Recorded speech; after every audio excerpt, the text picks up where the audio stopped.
మరచి భారతదేశమా సృష్టిని పూజించుటదగునా భారతదేశమా సృష్టికర్తనే మరచి భారతదేశమా సృష్టిని పూజించుటదగునా భారతదేశమా నీవు రక్షించు సృష్టించిన యేసే భారతదేశమా నిన్ను రక్షించుటకు ప్రాణం పెట్టిన భారతదేశమా నిన్ను సృష్టించిన యేసే భారతదేశమా నిన్ను రక్షించుటకు ప్రాణం పెట్టిన భారతదేశమా భారతదేశమా యేసుని సేవమా నూతన సృష్టిగా మార్చబడవు భారతదేశమా భారతదేశమా యేసుని సేవమా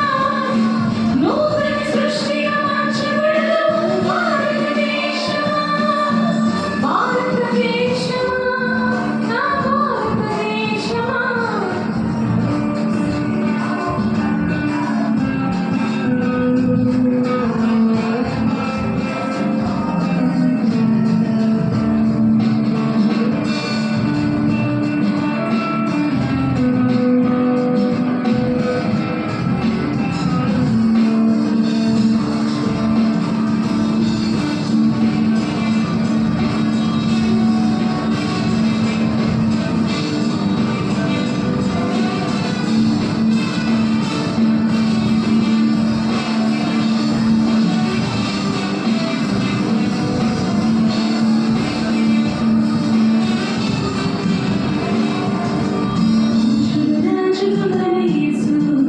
భారతదేశమా పెళ్లి కుమారుడి రానుందే భారతదేశమా రాజుల రాజుగా యేసు భారతదేశమా పెళ్లి కుమారుడు రానుందే నా భారతదేశమా యేసుని నమ్మిన దేశములన్నీ భారతదేశమా యేసుతో కూడా కొనిపోబడును భారతదేశమా యేసుని నమ్మిన దేశాలన్నీ భారతదేశమా యేసుతో కూడా కొనిపోబడును భారతదేశమా భారతదేశమా యేసుని సేవమా సువర్ణ దేశముగా మార్చబడును భారతదేశమా భారతదేశమా యేసుని సేవమా సువర్ణ దేశముగా మార్చబడును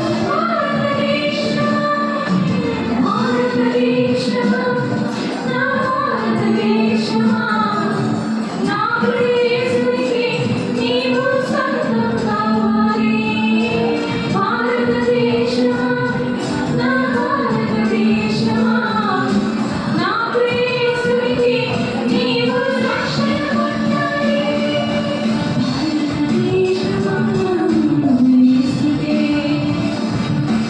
భారతదేశమా యేసుకే భారతదేశమా యేసుకే భారతదేశమా యేసుకే కావాలన్నది నా ప్రార్థన సొంతం చేయాలన్నది నా సొంతం కావాలన్నది నా ప్రార్థన సొంతం చేయాలన్నది నా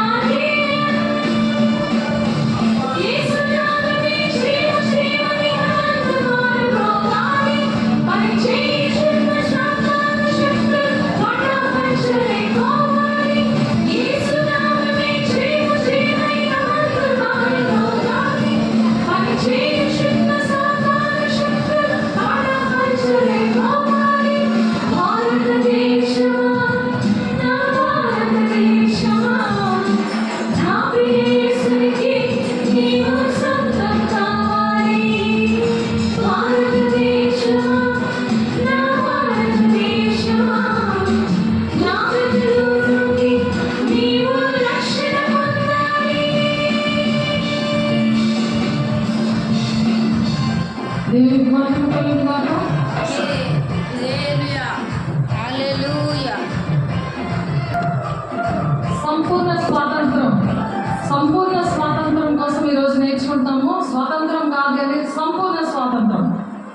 భౌతికంగా స్వాతంత్రం వస్తే అది స్వాతంత్రం కాదు, కానీ ఈ లోకంలో జీవించడానికి మొదటిగా మనకు ఆత్మీయ స్వాతంత్రం కావాలి. అది 2 Corinthians 3:17 ఉంటుంది. కాబట్టి ఈ స్వాతంత్రము అనుగ్రహించి క్రీస్తు మనం స్వతంత్రులుగా చేసి ఉన్నాడు. కాబట్టి మీరు స్థిరముగా నిలిచి మరలా దాసం అనే కాడి కింద చిక్కుకోనట్టుది అని ఉంది. ఎందుకంటే ఆత్మీయ స్వాతంత్రం లేకపోతే ప్రమాదం ఏంటంటే గలతీ 5:1 దాస్యం అనే కాడిలో చిక్కుకుంటారనమాట. అంటే ఏంటంటే లోక స్నేహం చేసి మరి దేవునితోనే సాతానుతోనే కూడా స్నేహం చేసి ఆ చెడు అలవాట్లు మరి అబద్ధాలు మరి ఇంకా మీకు తెలుసు కదా చాలా బూతులు అనేటువంటి మరి చెడు వ్యసన ఇవన్నీ కూడా దాస్యం అనే కాడి అంటే దానికి బానిసత్వము విగ్రహంగా చేసుకోవడం, దాని మీద ఎక్కువ ధ్యాస పెట్టుకోవడం, దాన్ని ప్రేమించడం దేవుడి కన్నా. ఎందుకంటే దేవుడే మనకి భౌతికమైన స్వాతంత్రాన్ని ఇచ్చారు. ఆ స్వాతంత్రం ఇచ్చిన ఆయన మరి ఆత్మీయ స్వాతంత్రం కూడా దేవుడు మనకి ఇచ్చారు. మనలను స్వతంత్రులుగా చేసి ఉన్నాడు. దేవుడే మన భౌతిక స్వతంత్రులుగా చేశాడని గలతీ 5:1 మనము చూస్తున్నాం. కాబట్టి దేవుని యొక్క ఉగ్రత నుండి మరి తప్పించుకోవాలి అంటే ప్రతి ఒక్క మనిషి కూడా ఏ విధంగా ఉండాలి? మరి గలతీ 5:1 దేవుడు మనకి స్వాతంత్రం ఇచ్చారు. ఆయన లేకపోతే మనకి స్వాతంత్రం రాదు. ప్రతి ఒక్క బిడ్డలోని భక్తుల్లోని మరి గాంధీ గారిలో నుంచి మరి నెహ్రూ గారి ఎవరైనా సరే మనుషులు వాడు ఆ మనుషులకి శక్తినిచ్చి ఆ ప్రేమనిచ్చి దేశం మీద ప్రేమనిచ్చి ఓర్చుకోవడానికి ఆ బలాన్ని ఆ శక్తిని ఓర్పు అనేది దేవుని దగ్గరనే వస్తుంది. అది దేవుని గుణాలు. దేవుడు అందుకే మానవాళికి అందరికీ కూడా దేవుడు ప్రాణం పెట్టారు.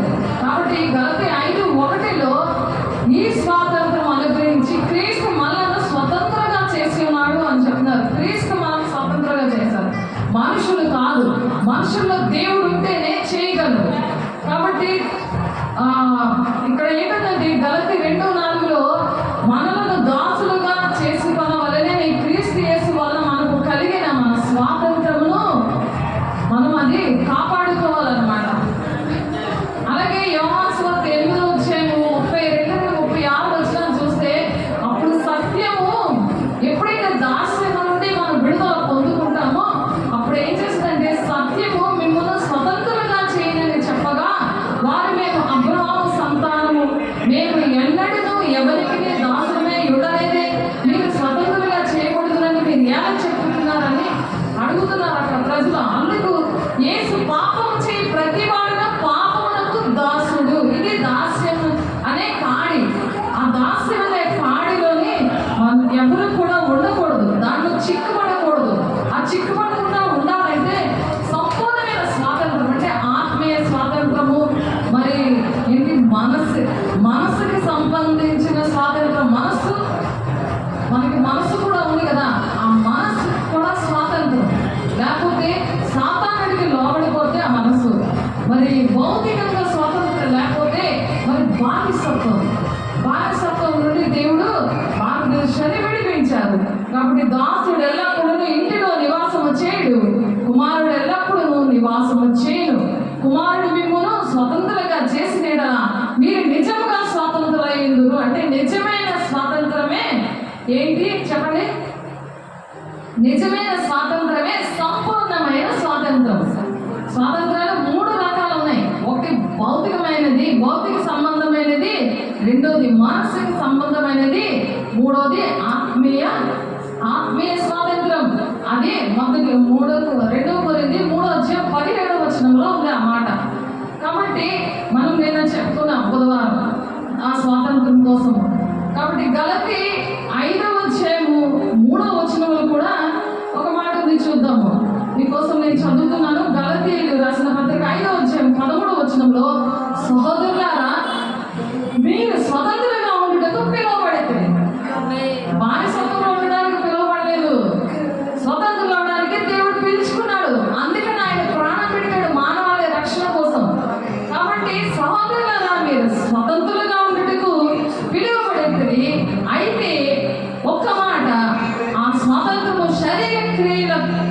హేతువు చేసుకొనక ప్రేమ కలిగిన వారే ఒకరినొకడు దాసులే ఉండి ఒకరికొకడు దాసులే ఉండాలి. అంటే అహంకారం అనేది ఉండకూడదు, అధికార గర్వం అనేది ఉండకూడదు. ఒకరికొకరు అంటే నేనెంత నువ్వు కూడా అంతే. నేను పేదరికంలో ఉన్న వాళ్ళని మతము కులము భేదము లేకుండా పేద గొప్పని లేకుండా ఒకరికొకరు దాసులుగా మీరుండండి. ఆ దాసులు ఉండాలంటే ఏంటి కావాలి? దేవునికి ఉన్న ప్రేమ కావాలి. ఆయన ఎలాగైతే అందరి కోసం ప్రాణం పెట్టాడో, చిన్న పెద్ద మతము కులము భేదము లేకుండా ఎలాగైతే ప్రేమించాడో అలాగా ప్రేమించాలి అని అంటే ఈ గలతీ 5:3-13 గలతీ 5:13 పౌలు గారు చెప్తున్నారు ఈ మాటలు. ఆ విధంగా ఉండాలంటే దేవుని యొక్క ప్రేమ మనకి ఉండాలి అని దేవుడు ఇక్కడ మనతో మాట్లాడి మనల్ని బలపరుస్తున్నారు. మనము మరి ఎన్నో యుద్ధాలు జరుగుతున్నాయి. ఇప్పుడు అంచె దినాల్లో ఉన్నాము. దేవుని రాకడ సూచనలు ఉన్నాయి. ఎందుకంటే మనకి జీవ కిరీటం కావాలి. అవన్నీ ఓర్చుకొని ఉంటే మరి జీవ కిరీటం ఇస్తా అన్నాడు దేవుడు. మరి దాన్ని బట్టి మనం ఏం చేయాలంటే దేవుడికి ఇష్టంగా ఉండాలి అని చెప్పి మరి ఎక్కువ చెప్పని కానీ టైం లేదు.